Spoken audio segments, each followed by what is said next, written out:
Welcome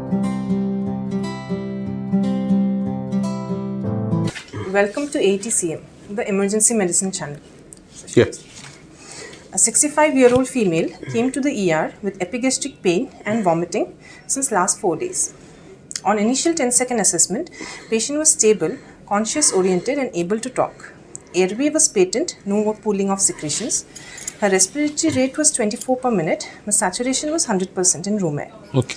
Circulation, BP was 160 by 80 millimeter of mercury, pulse rate 100 per minute.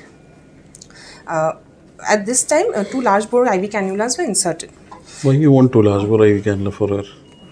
Fully conscious oriented, no hemodynamic compromise. No need actually. Just need one cannula. That is sufficient for this patient. See, that 2 IV large is for a patient who is presenting with shock, who is sick, you feel he is going to deteriorate. This patient just okay. You will not have never put 2 cannulas for her. Okay. Don't tell it for the sake of presentation. A single cannula would have been inserted for her. Okay. That's what we usually does. Disability, GCS was 15 by 15, people's equally reacting. Okay. Exposure, temperature was 98 degree Fahrenheit and GRPS was 160 milligram per deciliter. Okay. PCM IV stat was given because of the pain. Paracetamol. Okay. Sir, adjuncts to primary surgery. What was the pain score for her? Sir, a 7 by 10. 7 by 10. Okay. Sir, Okay, we'll just review her back. We have an age of the patient is 65-year-old lady who has come to the ED with abdominal pain since last 4 days. That's a history. 4 days of more over the epigastrium. So that is a history and associated symptoms. What all she had? Vomiting. That's the only positive finding she had. So how will we see emergency room? This is a 4-day history. In general, how will you see a abdominal pain that is coming to the emergency room? We can categorize them into 2 different types. One is abdominal pain with shock, abdominal pain without shock. Okay. So that is the easiest way that as an emergency patient, this is the way by which we should be approaching the patient. Abdominal pain with shock, which has got very significant that you need to resuscitate the patient immediately and you need to find the cause, and most of the time that patient needed to be shifted for an OR, operation room. So that is the abdominal pain with shock. Now this lady is abdominal pain without shock. So we have time. Okay. So now we have significant time to evaluate her, why she is having abdominal pain. Since 4 days she is having this. So how will you classify abdominal pain? What are the different reasons by which a patient can have abdominal pain? So patient can have MI. No, I am telling you that's fine. I can tell you that like abdominal pain, you can get like visceral pain. Or it can be a somatic pain. Or it can be a referred pain. So these are the 3 possibilities for abdominal pain. Why visceral pain? Any stretching of the organ. Any of the organ that is inflamed, that can cause a visceral pain.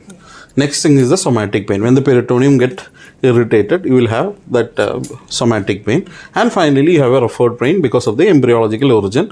And usually, they will not have the significant pain in that area. They will have in the midline. For example, to start with appendicitis. Simple thing is appendicitis. Near the umbilicus, they will have because of the dermatomal origin, everything. And then only it goes to the right iliac fossa. So this is in general that we have to classify the abdominal pain. So where we can put this pain of this patient? Possibly. Visceral pain. Possibly you think in terms of a visceral pain. What are the characteristics of a visceral pain? So it can be colicky. Okay. It will be... Then my question will be, what are the next questions that you need to ask for an abdominal pain? That classical, for any abdominal pain, we will ask this question. What is the onset? Onset of the pain, duration of the pain, severity and location of the pain. So these are the 4 questions that we need. So location you have said it is in the epigastrium. Next thing, what you have said? Duration since 4 days. Severity? 7 by 10. Onset? It's not an acute onset. It is more of a gradual onset. So it has started 4 days back and she was bearing with it. And now since it is not bearable, she has come to the ED. So why that history is very important. So where all you get acute onset of abdominal pain.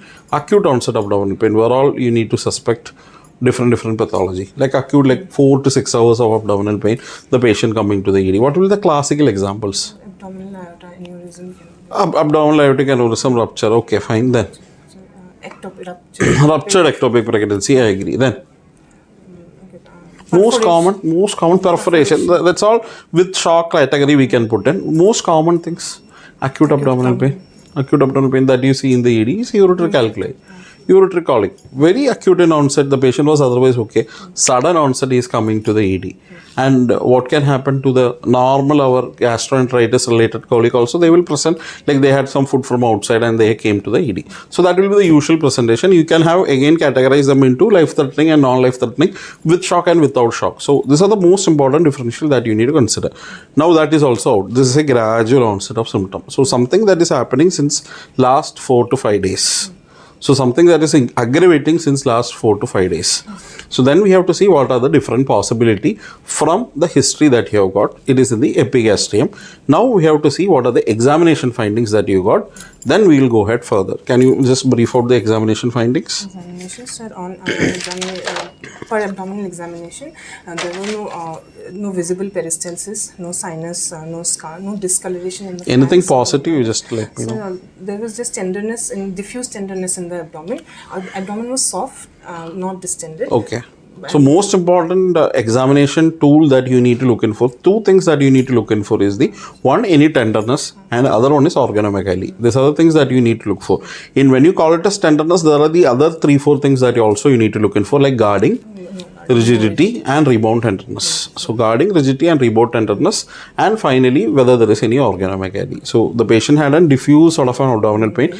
Probably there was no guarding. There is no guarding, rigidity or rebound tenderness. So you are ruling out a peritonitis. So as of now the patient don't have a peritonitis, but probably there is some tenderness around the epigastric region. So what are the structures that surrounding the epigastric region can cause the symptoms? Liver, hepatitis can Okay. gallbladder, cholecystitis can Epigastrium, more of epigastric pain. gastritis. Gastritis. You can have the most common will be gastritis. They might be able to say some tenderness, but usually it will not be the classical tenderness. And then the next one is pancreatitis. That's the most common thing that you can have an epigastric discomfort the patient presenting. The next question is that whether what is the character of the pain? That is the next question that I wanted to know. What was the character? Continuous in nature, colicky. It was continuous only. It was continuous. Relieving factors, aggravating factors. So it aggravated on food consumption. There was no relieving. It aggravated on food consumption. There is no relieving factor. So aggravating on food consumption, what are the possibilities that you will think when somebody is having increased abdominal pain after consuming food? So gastric ulcer. Okay, then Pancreatitis. Cholecystitis. So these are the two major differential. Cholecystitis, why I haven't put as a differential? It's more in the epigastrium, and whenever it comes to usually the classical will be a right hypochondriac pain, and if the patient had right hypochondriac pain and tenderness and pain while inspiration, we would have kept that as a differential diagnosis. Now we have come down. There is an aggravating factor, but there is no relieving factor. What are the relieving factors that you might ask for? If it decreases on bending forward. Bending forward. What are the other factors that can attribute to referring? The pain was referred to some other areas? Back. It was referred to the back. So what are the things that you will consider when a patient is having a referred pain to the back in the epigastrium? Pancreatitis. Age group of 65 years. That's the next clue that I am giving you. So don't just always think about, it can be an aneurysm. You have to always keep that in mind. It is not a young patient. So next question is, what are the risk factors of the patient?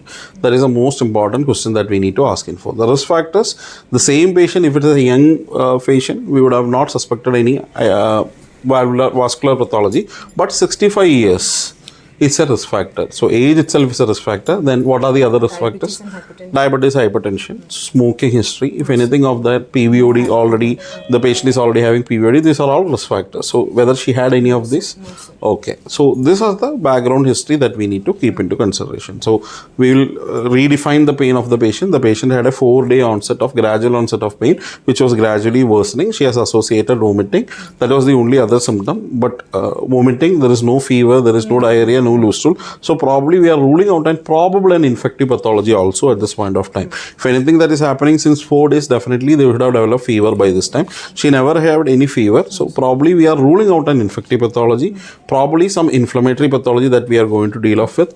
Either the patient have persistent pain over the epigastrium and the patient has pain while having food, and there is no relieving factors. So with this background, we can narrow down to a differential diagnosis as a gastric or probably and the patient is having a pancreatitis. So that is a different. Now the next question is whether the patient had any previous recurrence of similar sort of a symptoms. So it's not similar, but 2 months back she has in vomiting only, but there was no pain. So when the patient is coming of vomiting, I will keep pancreatitis little bit lower down. I'll bring out as a peptic ulcer disease or a gastritis as little bit of the higher my differential diagnosis, because recurrence of symptom, frequent recurrence of symptom, vomiting, something like an acid peptic disease in the background symptom that she is giving, probably we are dealing with a problem. I am not sure. We have not got any other history, but probably we can keep little bit on the higher side. Pancreatitis maybe little bit downer we can keep, but 4 days of pancreatitis, usually they will worsen by this time. If it is a severe acute pancreatitis or an acute pancreatitis, they will have signs of dehydration. They will go into further complications of pancreatitis, but unlikely this patient have been preserved right now, hemodynamically stable, no other organ involvement, nothing has been seen. So pancreatitis we can keep as a next differential diagnosis. So we have come out that probably what we are dealing with may be an acute gastritis on top of an probable underlying acid peptic disease. Why? Yeah, because there is recurrence of symptoms. So patient had recurrence of similar, not similar, she had vomiting in the previous history. With this background, we will keep that as our one of the differential diagnosis. Now our challenge here it is, you said regarding myocardial infarction. I will definitely keep myocardial infarction as a differential diagnosis, but 4-day onset of history, very unlikely to be, but still being a diabetic in the epigastrium, some vomiting discomfort, we need to keep that as a differential diagnosis. Being a diabetic also, diabetic ketoacidosis also we will keep in our mind, but that will be much lower down because that will not aggravate while taking food and all those things won't be there. But we'll keep that as a differential. Definitely we'll get an ECG and an other evaluation, diabetes GRBS testing will be done. Now you have done the pain management for this patient. So how will you manage pain for any patient that is coming with acute abdomen to the ED? What are our targets? So you can go ahead with the classical WHO triad, but the problem is that the severity of the pain. If the severity of pain is too much, you need not wait from the beginning, like giving paracetamol, building it up, and waiting till the patient pain further worsen. You can straight away start with an opioid. Maybe if there is no other contraindication of your diagnostic suspicion, you can straight away start with opioid, and you can maybe later on you can come down. Because a 7 to 8 of pain, we don't want to keep the patient on a pain for a longer time. But remember that an antiemetic needed to be done, because already this patient is having vomiting. On top of that, you are giving another agent, opioid, which is notorious to produce vomiting. So again, what antiemetic you will choose?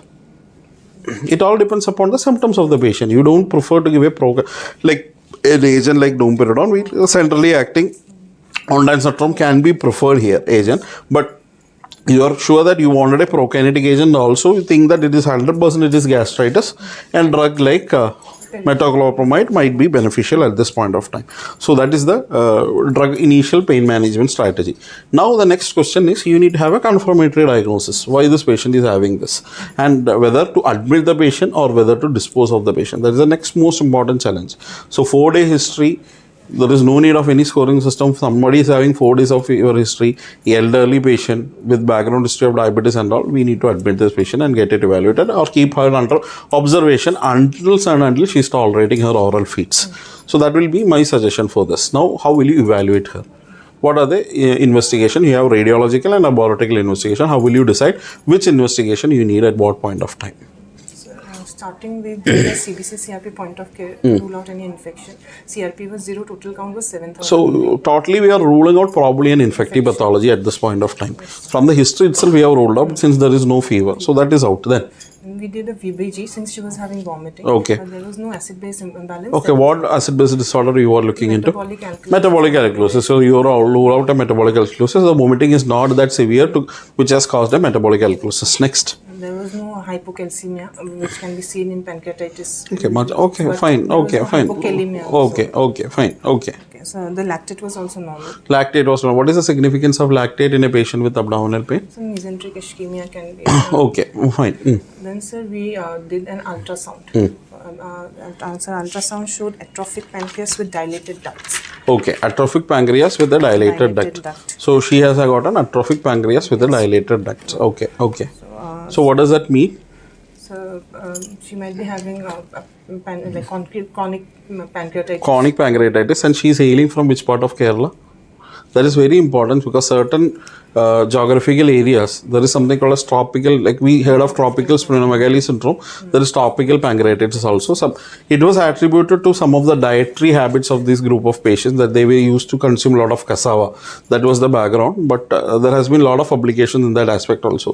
There is something called as tropical pancreatitis leading on to chronic pancreatitis. So whether we need to look in for that aspect also, not immediately, but we need to have a consideration of that also in this patient. And what was the lab investigation? That ultrasound was showing an atrophic pancreas. Lab investigations? So we had sent for amylase lipase also, so they became normal. It came normal. So even if there was an atrophic pancreatitis, the problem for her abdominal pain, like for what we got from her history, was looking in more in features of an gastric peptic disease, acid peptic disease, and she needs an endoscopy, and maybe an endoscopy and further evaluation of her chronic calcific pancreatitis. If there is still pancreatitis is there or not, we need to, maybe just an atrophic pancreas. Maybe there is no evidence of any pancreatitis. The stone would have not causing any obstruction, and that might not be the reason, but definitely she needs evaluation for that. Maybe later on followed by an ERCP and all those things, she needs evaluation. But this time she might not be having due to this, because pain is still persistent. If the stone would have caused obstruction and which has got passed off, the patient might be maybe having a relief of pain also. And what investigation that else you will look in for? LFTs. Obviously, you have to look into the LFTs also. Alkaline phosphatase, you need to look any features of obstruction, because the stone can migrate. The gallstone can also come down and cause an obstruction, maybe a gallstone pancreatitis. So we also need to look in for the LFTs and alkaline phosphatase also. You need to start any antibiotics for her? I doesn't need to have any antibiotic. Her management aspects will be two things that we are considering priority. One is her diabetes control. Underlying diabetes, we need to get it controlled. And second one will be her electrolytes and fluid management. That is the most important thing. And her pain management at this point of time. What was done for her? Sir, the pain did not subside on paracetamol, so tramadol was given. Okay. And antiemetic ondansetron was given. Okay. And she was kept NPO, sir, till she could. Since she had vomiting, that is the only reason, not for the disease part. See, you have to understand, we are not seeing any pancreatitis. You are not seeing any other major issues like a perforation or your peritonitis, which is why she has been kept NPO. Because whatever she's eating, she's vomiting. Maybe to subside the vomiting, we had kept her on NPO initially. But otherwise, she need not be kept NPO. Whatever she's tolerating, you can. But what is the present concept of pancreatitis? Maybe first 12 to 24 hours, you can keep Nelpar early. And slowly, you can start early feeding also. That's what pancreatitis now, the recent recommendations are all about. Maybe initial, as you say, in the ED, we can keep them as NPO. And what happened to her? She got relief. Then, what was the investigation that they did? So then CT was done. Okay. And then on CT, sir, it showed chronic calcific pancreatitis was confirmed. Okay. Okay. And mild hepatomegaly was there. Okay. Then any other procedure for that stone retrieval, ERCP, anything was done for her? No. No, sir. No, nothing was done. So she recovered by conservative management. Yes, sir. She recovered by conservative management. In CCP is one area, again, sometimes the serum amylase lipase won't get elevated to that extent that what we routinely see in a chronic alcoholic pancreatitis, or maybe you see in a gallstone pancreatitis. It might be like hundreds or 200. Classically, we'll say 3 times the elevation. That's what we look in for. But you won't see that much, because that enzyme need to be produced. Because that already the pancreas is atrophied and it is not able to produce enzyme. You might not get those elevations. So that is one part. But personally, from the history, she is, rather than having a pancreatitis, she might be having an underlying gastritis or an acid peptic disease. Definitely needed an endoscopy on a later stage. Maybe they would have planned it at the time of discharge, or maybe they will be doing this. So that will be the nutshell. Anything else that you wanted to discuss in this case? Okay. So what we need to, as an emergency room doctors, whatever the priority will do, abdominal pain with hypotension and without hypotension. So that it should be very clear. Without hemodynamic compromise, with hemodynamic compromise.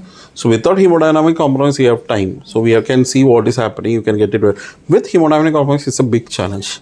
So aggressive fluid resuscitation can be again a trouble to this patient because there is any clot formation that can get dislodged. So we have to be very, very careful in this group of patients. Massive transfusion protocols, all those things needed to be kept. Maybe it's not due to blood loss at all. Maybe due to the septic shock that is happening due to pancreatitis because of a lot of fluid and volume loss that is happening in pancreatitis.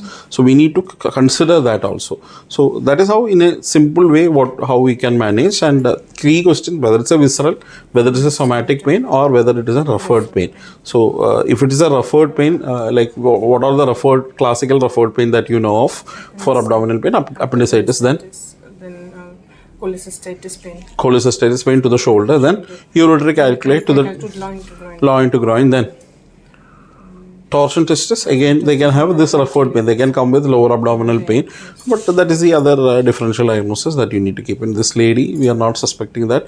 Also 65 years, we are not considering probability of an ectopic pregnancy. She was never in hypotension also. Okay, fine, thank you.